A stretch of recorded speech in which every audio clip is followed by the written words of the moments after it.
Coast Calvary Chapel. How you doing? Welcome to another Daily Hope for you. Can you hear that? Hear that in the background? David Crowder. Any David Crowder fans out there? Throwback to this old song. Nothing, Lord, is hindering this passion in my soul. Well, you might remember this song. It goes on. The chorus says, "And I'll become even more undignified than this."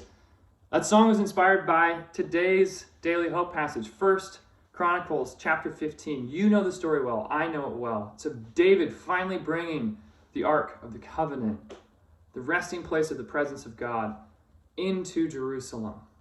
Shout out to Sarah Grant, who's Devo earlier on the tragic first attempt to bring it in on that ox cart that displeased God. Awesome Devo. Thanks so much, sis.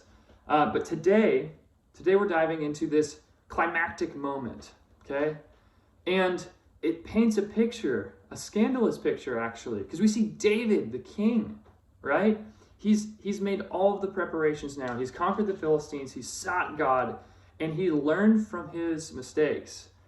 So this chapter, we see David's constructed buildings for himself in the city. Then he created a tent, made all the preparations to bring the Ark of the Covenant, the presence of God, into the heart of the city.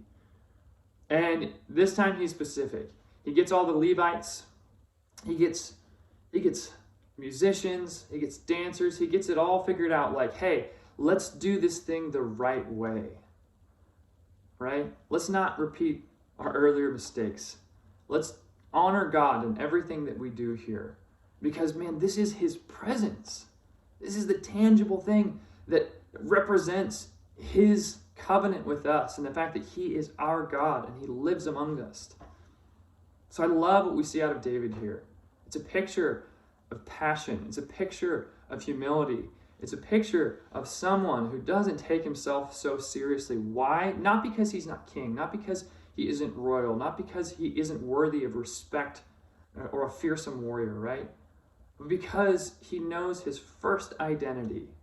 His first identity is as a child of God whose response to God should be one of praise and worship, right? So we see after he gets everything squared away in verse 25 actually. So David and the elders of Israel and the commanders of the units of 1,000 went to bring up the Ark of the Covenant of the Lord from the house of Obed-Edom with rejoicing.